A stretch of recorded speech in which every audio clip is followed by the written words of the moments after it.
Hey guys, I'm FatBuddyCat, and this shiny thing is the engine off of my Coleman CT200U. Today, we're going to install the complete Add More Power kit for this mini bike. There's a lot going on here. Don't worry, we'll go over it piece by piece. This is high quality stuff from the Grey Goat Garage and my good friends at OMB Warehouse.com. Step one, we're going to clean this block one more time. Yesterday, we set these two bolts for the governor holes and we used red Loctite. So, 24 hours to cure. We'll pull the paper towels and we'll go straight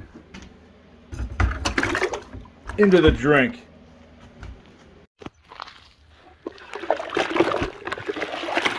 I'm just dunking it over and over. I'm letting that soap and water pass through the galley hole, the lifter guides, the bearing, cylinder, the whole 9 yards. I'm not scrubbing anything. Just going to do this for about a minute.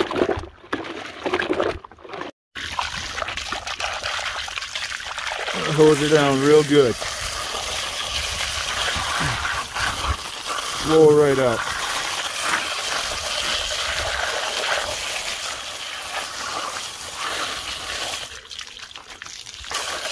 There's some more. Yeah.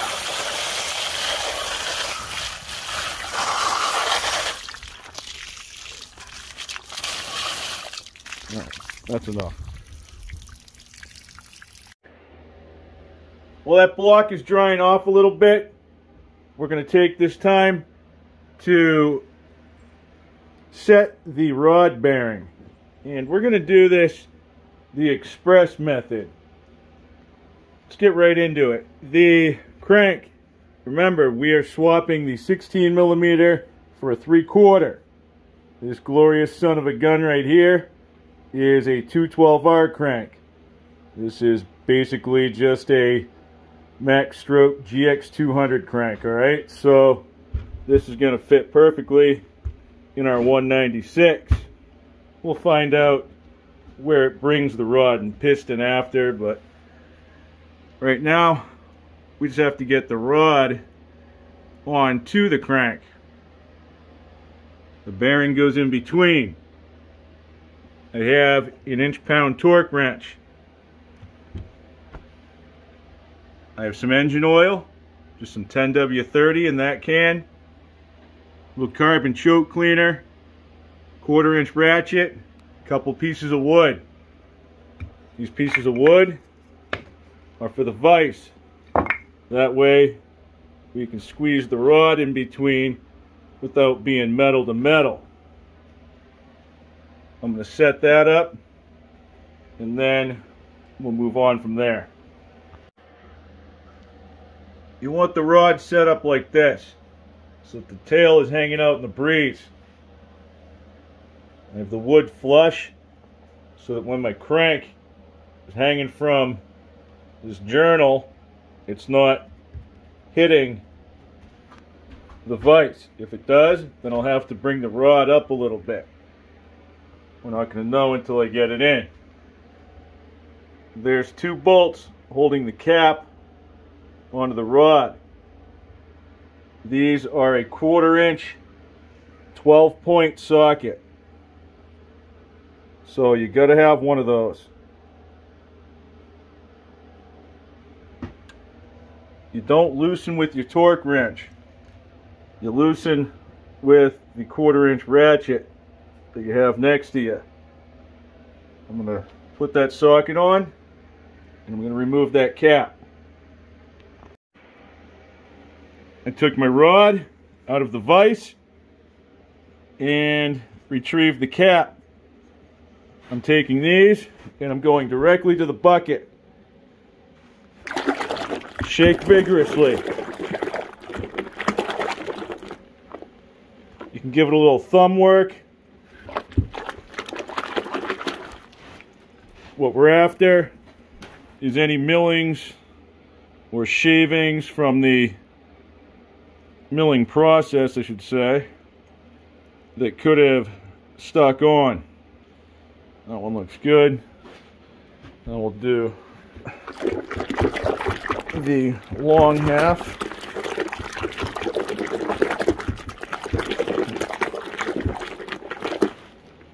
Whoop. Caught onto my rag in there. A little extra. Okay. Same thing. You got a oiler hole. Alright, that's for your wrist pin. You got another one down here for the bearing. Looks good. And then you have the two holes where the bolts go. Alright, I'm going to rinse these off, and then I'm going to blast them with some jet spray. The two bolts, they each have a washer. If one of the washers comes off, it's not the end of the world. You just have to be aware that there's two sides. There's a side that you're looking at right there that has something of a tapered inside diameter. The other side looks sort of flat all the way across. That flat side goes against the cap. The tapered side, for lack of better words, it might be chamfered, that goes towards the bolt. After you clean the rod, if you get confused putting it back in the vise, then just bring your cap back into play. Remember, we're going with that tail out. That's the scoop, the oil dipper. If we look at the cap, see that little dot right there? That lines up with another dot on the long end of the rod, which is right there.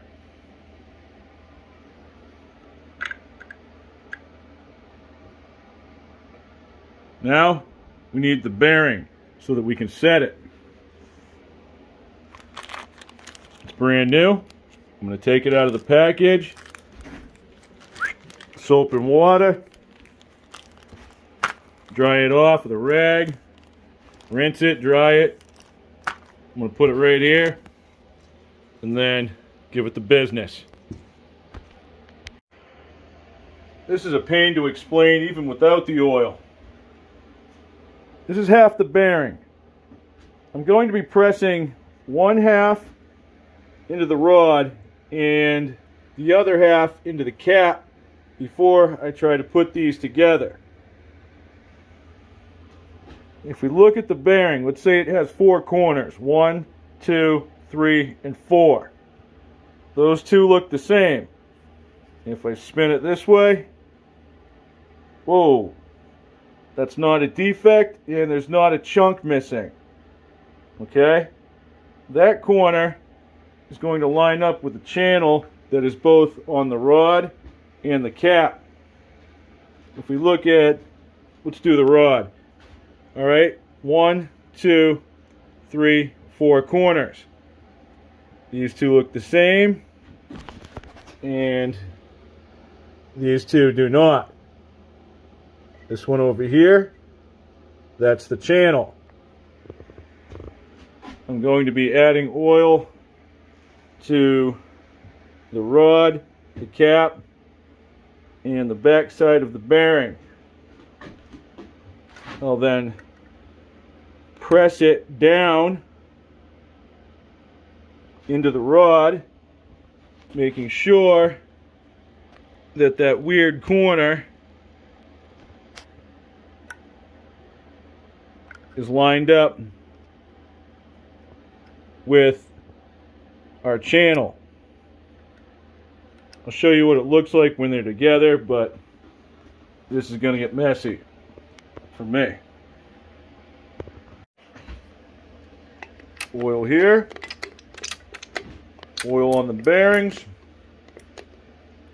and on the cap. Here's our one weird looking corner in the channel. The bearing is sitting nice and square in the rod. It's easier to see the one in the cap. Alright. Now we need the crank. I'm going to clean it, and then I'm going to be setting it right on the rod, kind of like a cradle. The governor was removed from this crank, so it just has the cam gear.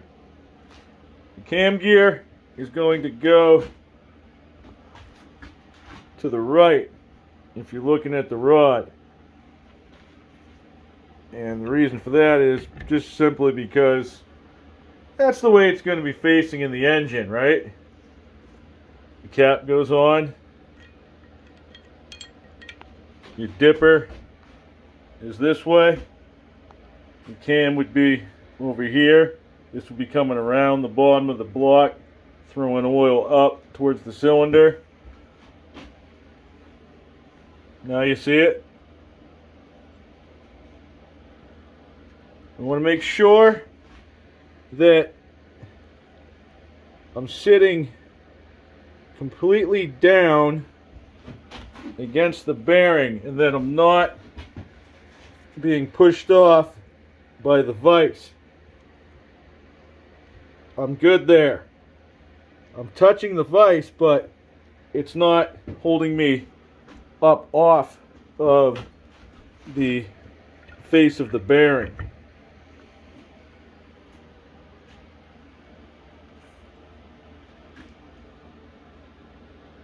Now I'm going to add the cap.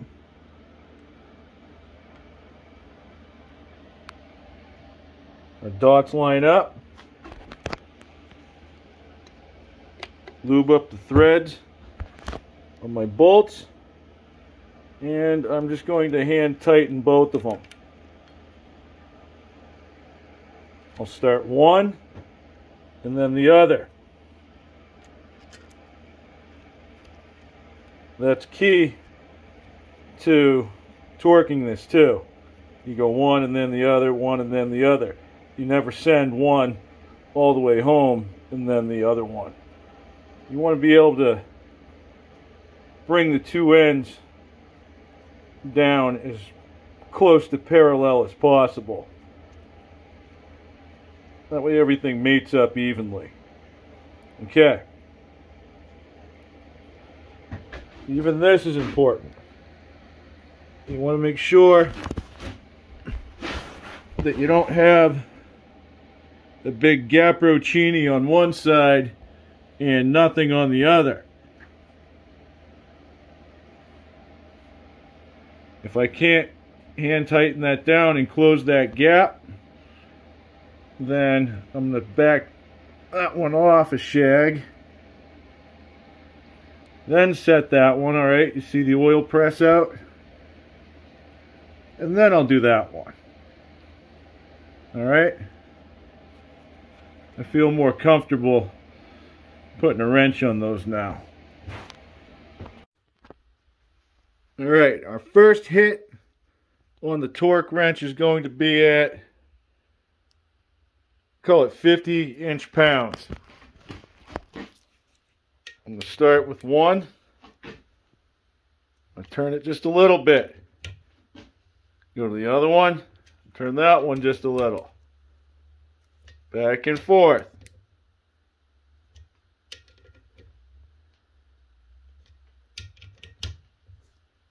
Right now, oh, there's 50, okay, on one. There's 50 on the other. We just juggle between the two of them until we get there. I'm going to bump this up to, I'll go 80 and then 140. I'll do the same exact procedure. One and then the other. One and then the other. Until one of them hits. Then I'll bring the other one where it needs to be. Go up to the next setting. Alright, and then I'll come back to you for the last one. Okay, the last setting is going to hit at 170 inch-pounds.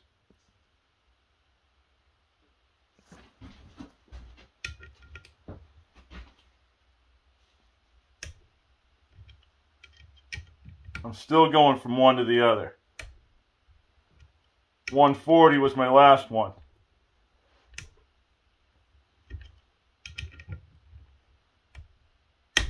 Bam. There it is.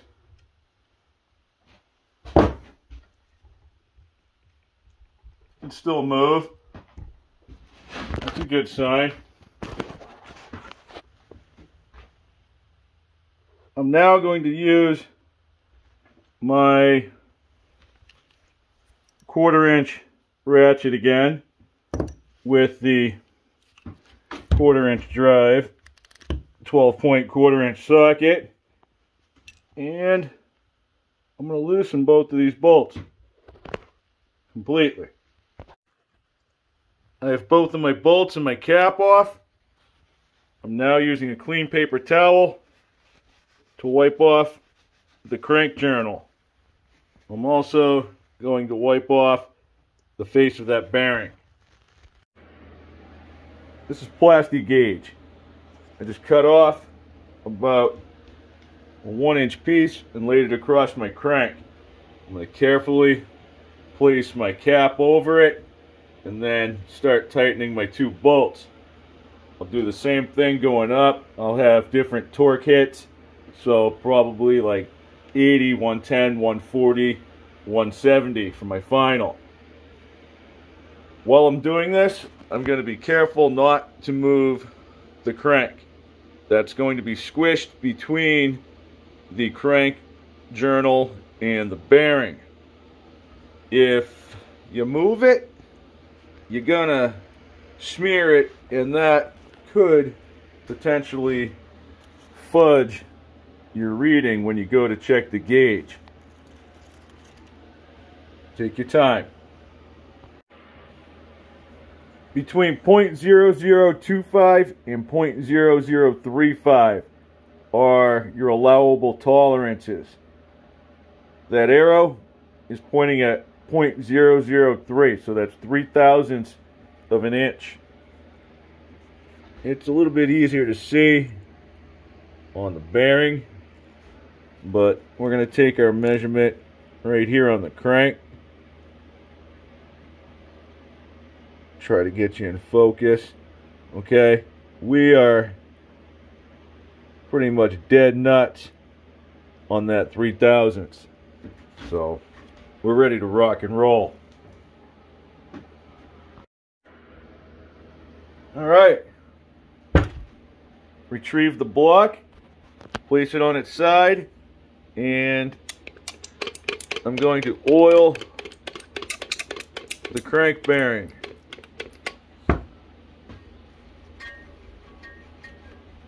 That's good for now. Tip it up, and I'll do the cylinder.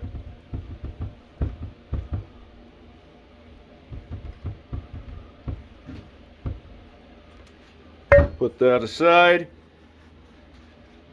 We're going to need our piston assembly next. This kit comes with the stock length billet rod, so that's a 303, and a Honda UT1 flat top piston. It also comes with a set of skinny rings. These are just a pair of clips that go with a GX200 wrist pin that I have laying around somewhere. We're going to need that because we're going to put the rings on the piston, and then we're going to put the piston onto the rod. I found my wrist pin. I sprayed down the piston, and now we're going to take a look at the rings. I already used a razor to cut the tape on the back of the box. This is how you open them. You want to be kind of gentle. Alright, there should be 5 total rings in here.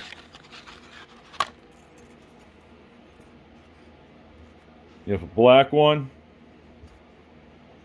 We have a chrome one. We have this accordion looking thing. And then 2 that are noticeably skinnier than the others. The 2 really skinny ones and the accordion looking one are the first to go on. They go in the big groove on the bottom. I already have one of those skinny jobs in place. Now I get this one on, and then that one.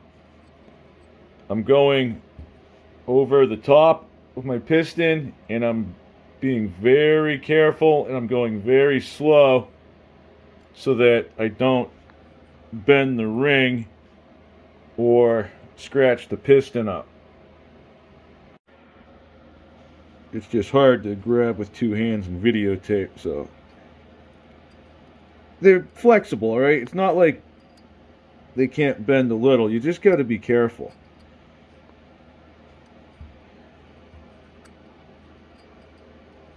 These bottom ones are the most difficult. Okay? Make sure I'm in the groove all the way around. Yep. Now, that one. I hate these ones. Once these are done, those are a breeze.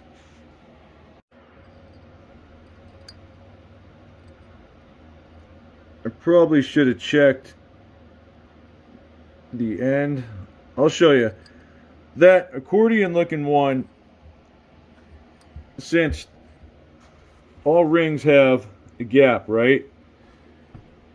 It has a tendency to overlap. I actually think it did. Let me find it. There's the end. It is really hard to get that in focus. But can you see how the ring has overlapped itself? When it's like that, then it won't seat. And if you tried to stick that down into your cylinder and you were successful, that would 100% scratch your cylinder. I mean, gouge it. So you don't want to do that. I'm going to carefully pull the end up and get those apart so they're just butted up to each other. I'm sorry that's so hard to say. Alright, I have the 2 ends of that accordion looking ring buttoned up now. It's right over the gap on the bottom of these 3 rings.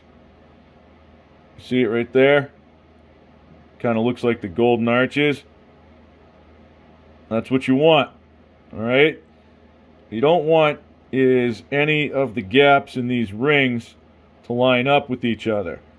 So we have the butt right there for the accordion one. We have the bottom ring gap right there, and there's our top one over here.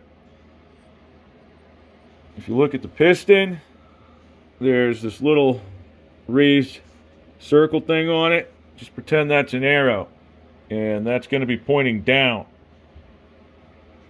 I'm going to position these so that one of my gaps is down here.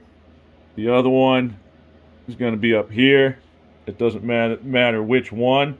And then I'll just spin that accordion ring so that the butt of it doesn't line up with either one of those gaps. That makes sense, right? Okay. There's the golden arches. Right there. This would be the top of the piston. Okay, there's one of my gaps. And this would be the bottom. There's my other gap. Next is going to be the black ring. You want to look for any lettering that might be on it.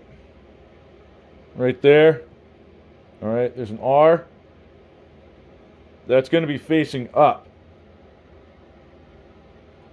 When this ring goes on, we're going to put this gap over either this side of the wrist pin or this side of the wrist pin. When I put that one on, it's going to go opposite of this one, so it doesn't matter. If this one goes to the left, that one's going to go on and go to the right. The only thing that matters is that this chrome ring goes on top. Don't screw that up and put the black one on top. When I'm getting my rings on the piston, I like to set one end in the groove, alright, and then I let it start falling in place.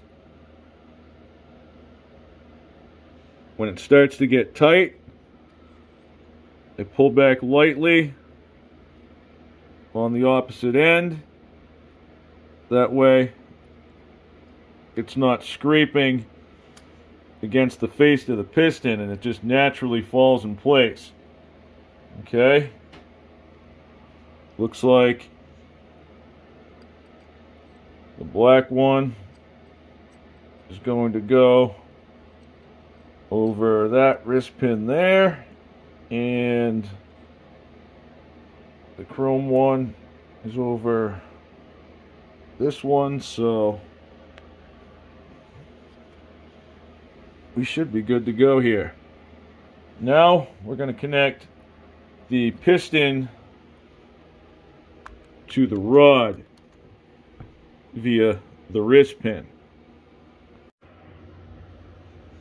We've determined that this is the bottom of the piston. We know that this is the bottom of the rod. The wrist pin is what holds this piston to the rod, just like that. It goes through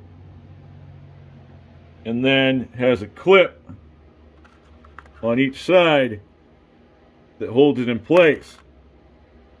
These clips go into that little groove right there.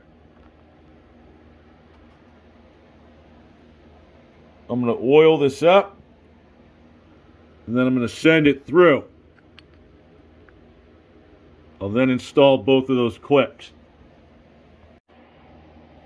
I have the wrist pin going through and I have one of these clips installed. You can see how it sits in the groove all the way around. Okay. I go back to the other side. I'll push the wrist pin back so that it's against the clip. You can see how it can't come out now. And I'll install the other one. These are just like little springs that are under tension, so you can just start one end and then work it around with your finger. It's not very hard. Remove the cap from the rod and check your rings one more time.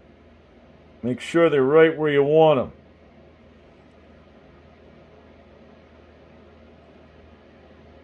I'm looking good.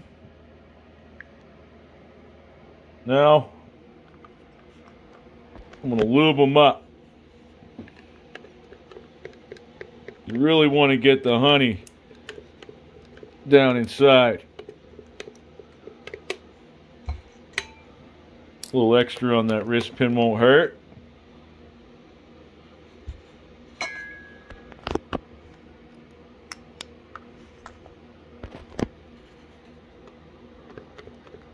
No holding back here. I'm also going to lube up the cylinder again. I'm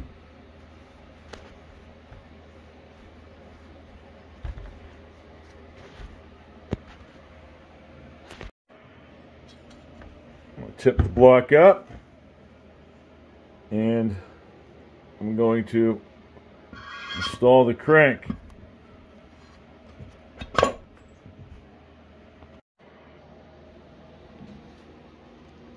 We'll grab our piston and rod assembly. The rod is going the right direction because we installed it on the piston correctly.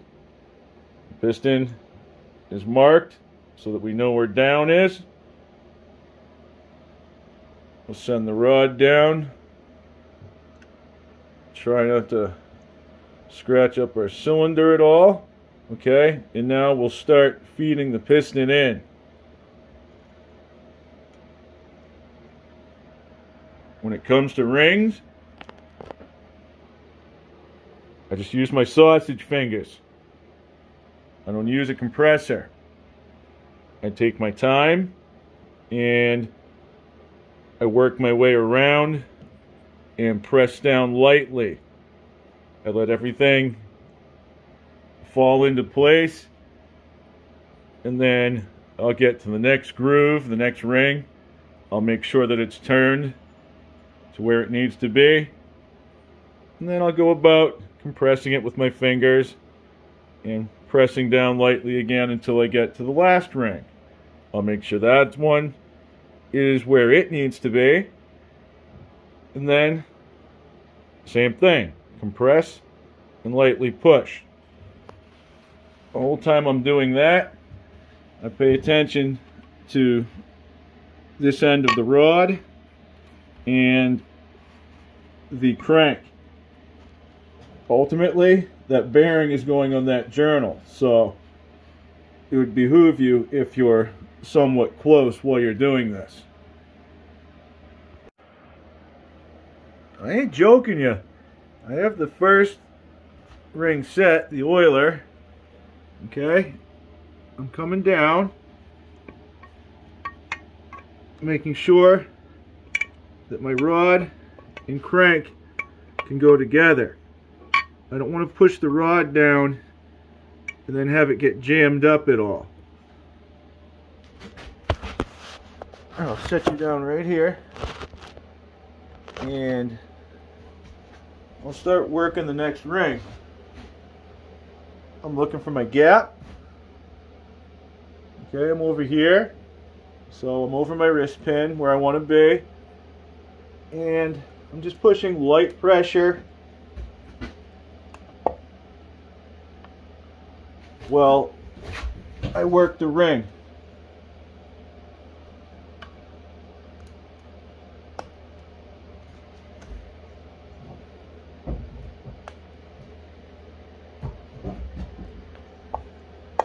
There it is.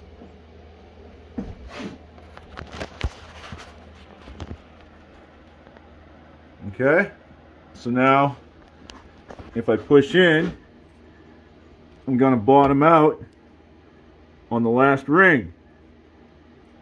The other one was facing this way. Here's my gap.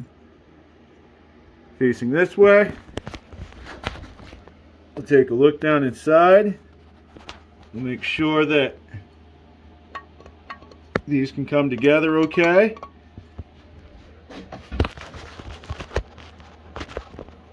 Now I'll do the last ring. Wipe my fingers off. my nice clean towel. Everything's honky-dory.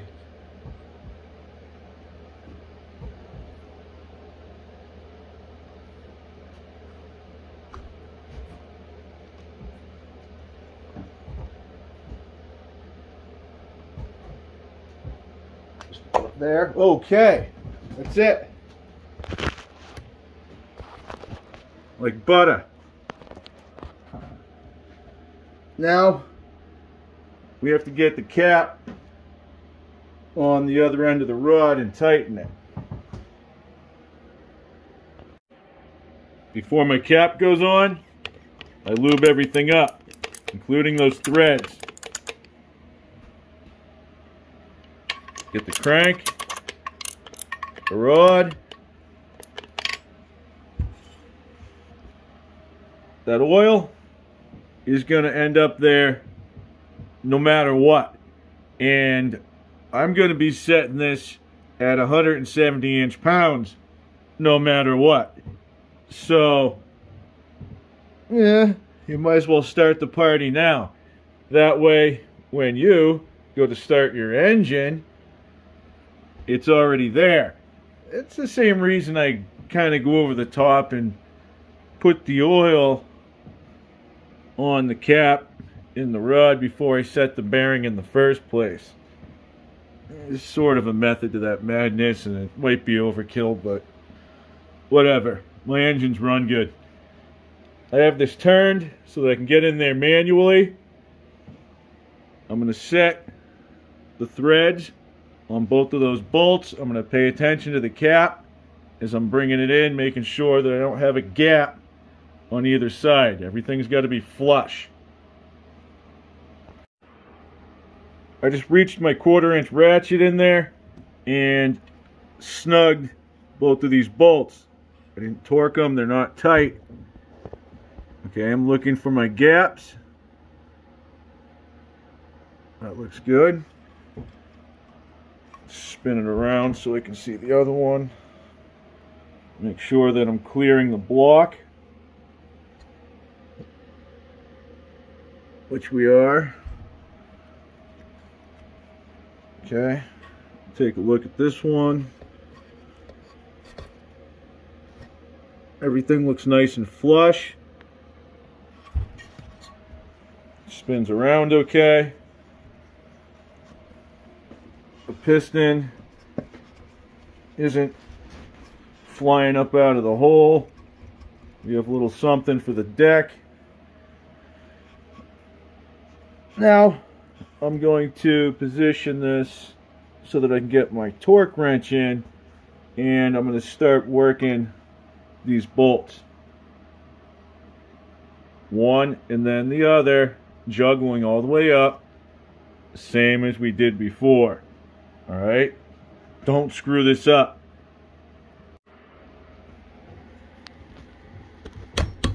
There's 170. Get down on the bottom one. There's 170 again.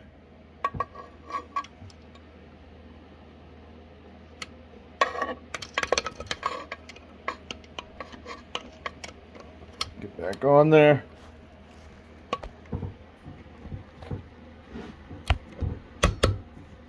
Double check.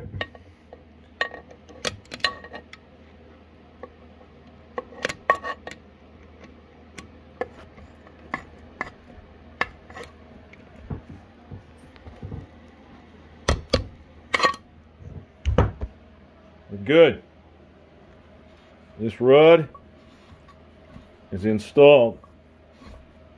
So is the crank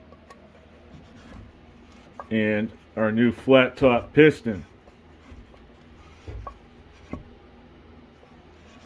It's beautiful.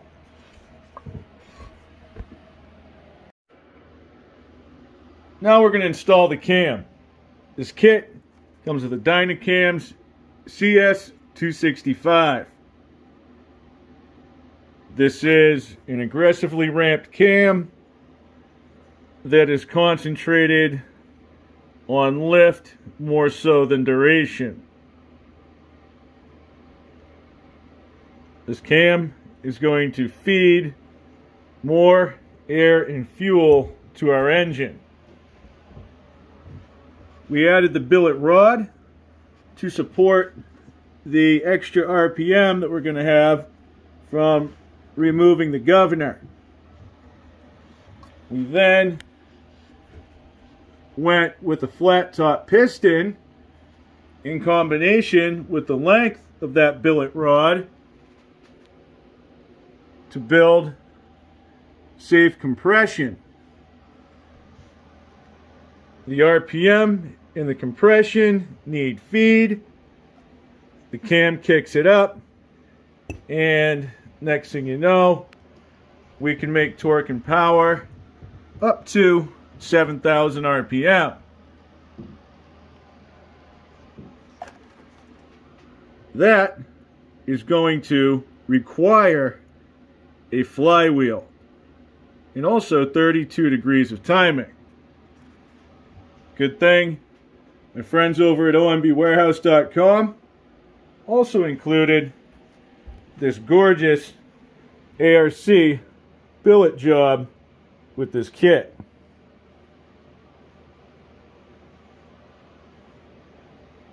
I'm going to clean this cam off. We'll get it installed. We'll do something for a side cover. And then we'll lap it on there. Before we drop the cam in, we have to add the lifters. I'm just using the stock ones that came with this engine.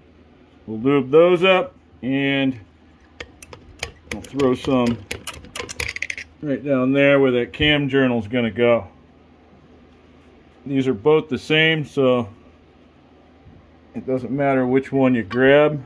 We just need one for the intake and another for the exhaust. There is a timing dot on the cam gear that's on the crankshaft. It's right there. And there is a timing dot that's on the actual cam. I'm going to lower this end right into there and make sure that I line up those two dots.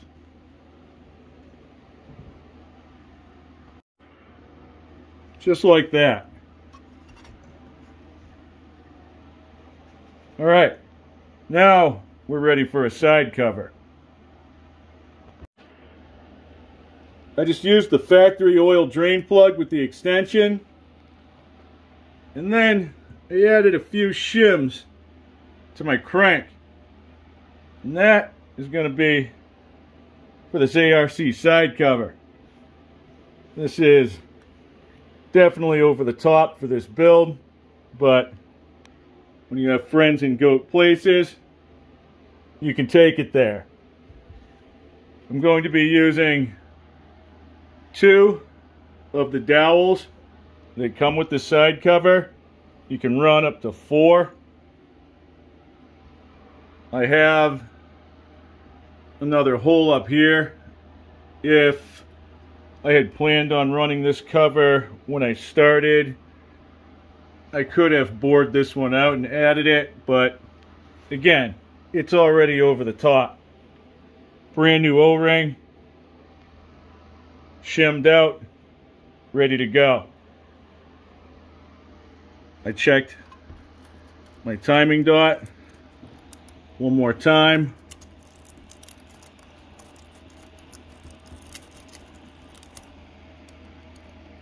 Quite a few shims on this one.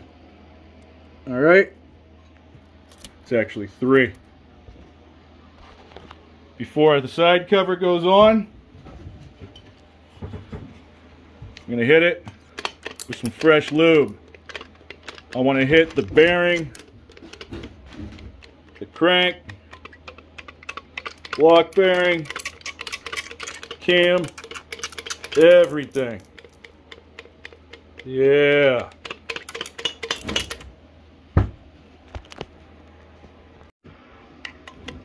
Don't forget the side cover.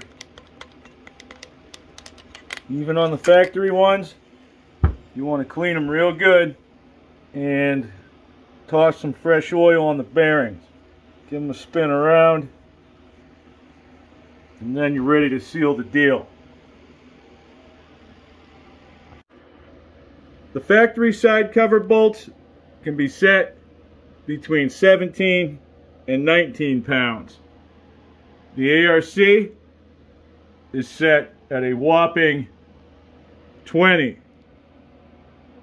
That's foot-pounds, not inch-pounds this time. I hooked up my crank holder tool, and now I'm ready to lap my billet flywheel. I use this thing all the time. Highly recommend it. I'm spinning around. Notice the key isn't in yet. That's because lapping means you're going to spin the flywheel around on the output shaft. You don't want the output shaft to move, because what we're trying to do is grind a little bit of material to mate the two tapers together perfectly. Alright, if this one spun while you tried to spin this, then you'd pretty much be working against yourself. This calls for some fine grade compound. It doesn't take much. It only takes about that much grinding compound to do this.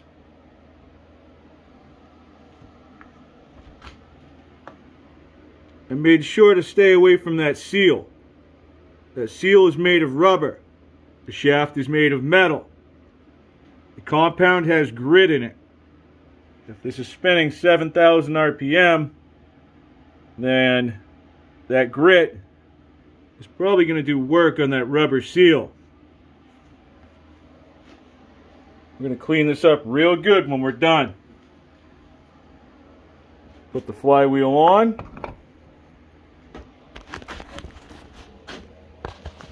I'll set you down here. Alright, I'm going to hold the block somewhere so it doesn't flop around, and I'm going to push in evenly. Not very hard, just a little bit. You just want to feel friction, alright? If it's not in far enough, you won't feel the friction. We're grinding now, so we're working material. I'll do some of this short rotation action. I'll do some full rotations. Go the opposite direction.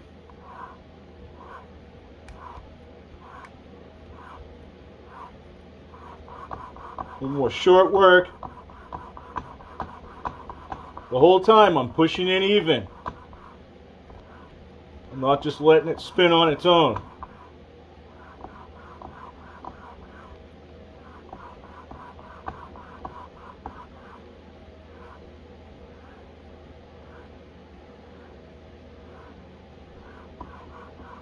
That should be good.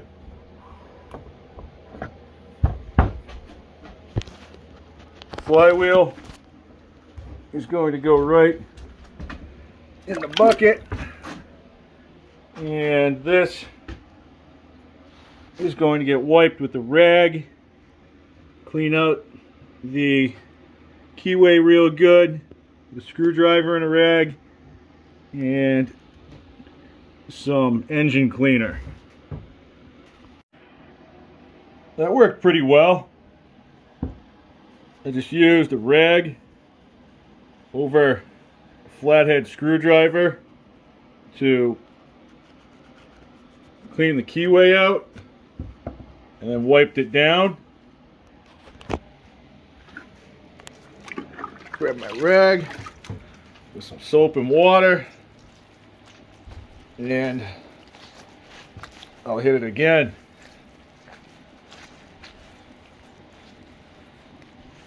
I'll get a clean one after, a clean dry rag, and give that one more final wipe down. Now that the shaft is clean, I'm going to install the factory flywheel timing key. It's actually called a Woodruff key. I'll just place it into the keyway, push down as much as I can. It's nice and square.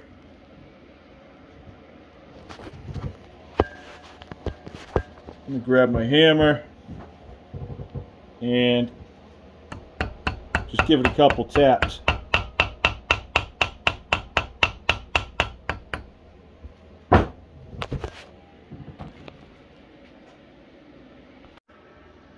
Once the flywheel is completely clean, it's ready to go on.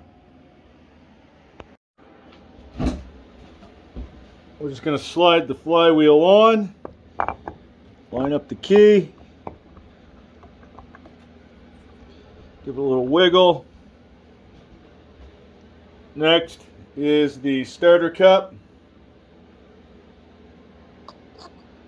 Make sure that this little piton goes in this little recess and not one of the threaded holes. Okay, and then finally the flywheel nut.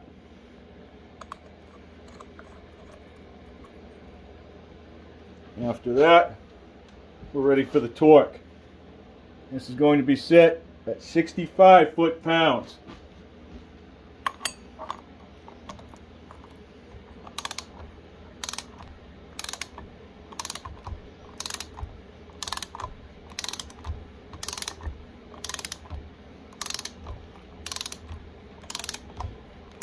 Crankshaft holder tool is doing all the work. Well, half of it anyway.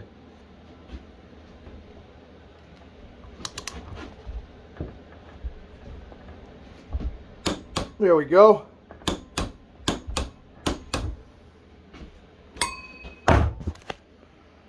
Job done. I'll put my tool away for another day, and we are ready to move on to the top end. For the head, this Coleman Add More Power Kit comes with Honda 18-pound valve springs, a 10 thousandths gasket, and an Autolite spark plug. This part of my installation might be a little different than yours. Yours actually might be easier. I'm using a 14cc high comp head. Alright, so not only are we adding compression with the piston and the new gasket, but I'm also bringing a smaller chamber into the situation. This has the same size 25-24 valves, except I'm using stainless steel instead of the normal slip retainers. I'm using billet split retainers. As far as the rockers, I've swapped to a set of Champions. The last difference is going to be the way my head's attached. Instead of using bolts, I'm going to use some Mondo head studs. Your standard slip retainers would definitely be easier than these. Those little things are not easy to set in. I have a glove underneath. That way it presses back on the face of the valve, and I'm using two fingers like this to push down, and when I do, it opens up this gap a little bit.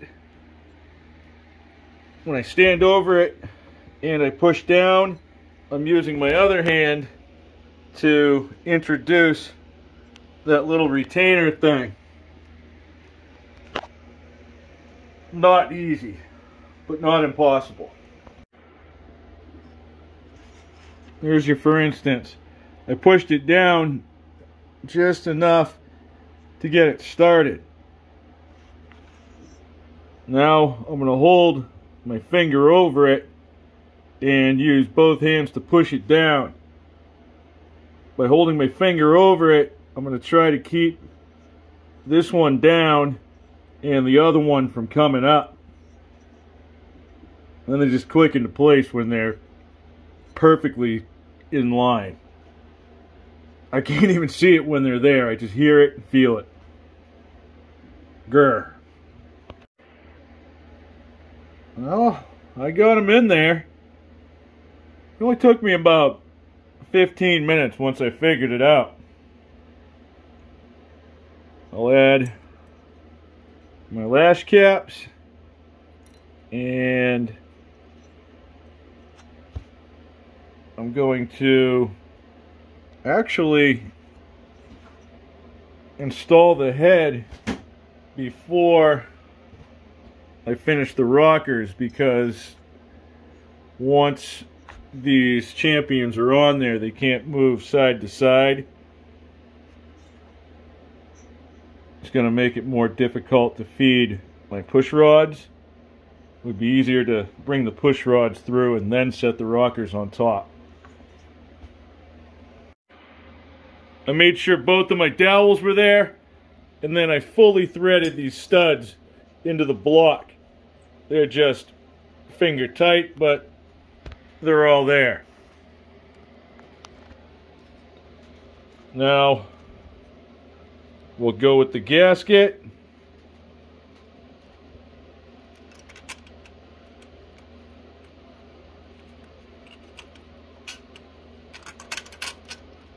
Make sure it's nice and straight over the dowels. That looks nice. We'll inspect the gasket surface on the head. I already cleaned it up. I also relapped those valves. So this thing is going to be ready to go for a long time. We'll line it up. Start sliding it on. Make sure I don't lose my high performance lash caps. Give it a little wiggle. Make sure I'm on those dowels.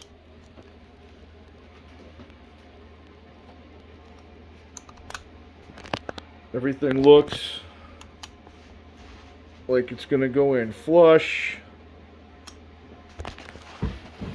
Now we can add the Mondo nuts to the studs.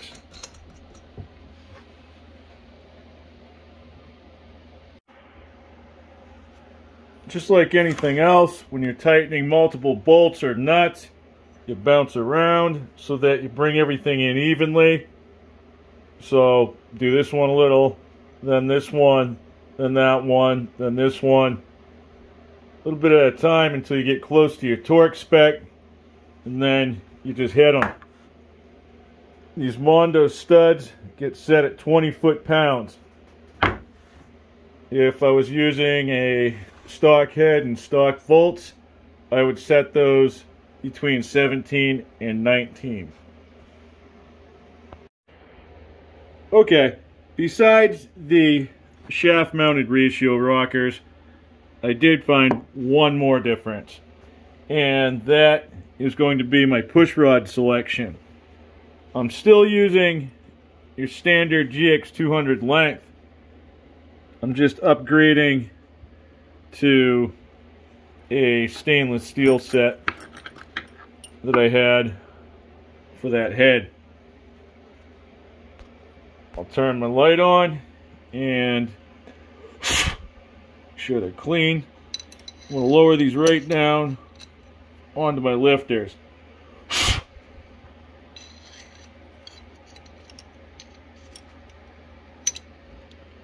Now I'm ready for my rockers.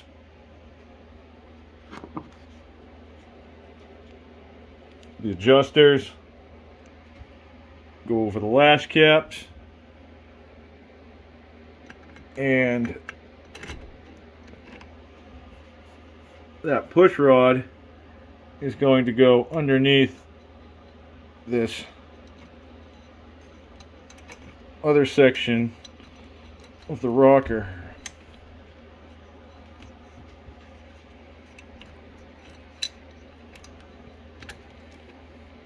Doing this with one hand is not easy. I'm going to get it though. Alright. There's one of them. Grab one of my nuts. And I'm just threading it on to the stud. Now I'll pull up on this rocker. Push my rod underneath. I'm holding it down so that I can't lose the push rod. Oh, recovery. Grab my other nut and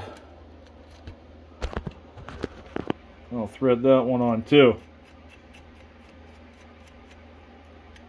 Before I torque these, I'm going to back off both of my adjusters completely.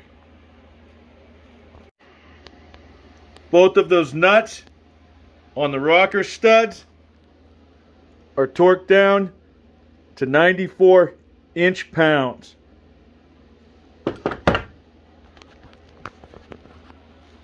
Now I'm going to set my valve lash.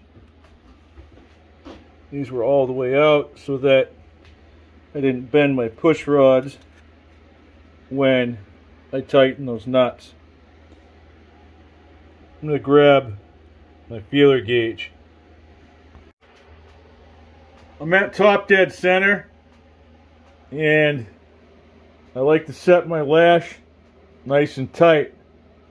I'm at 0.015.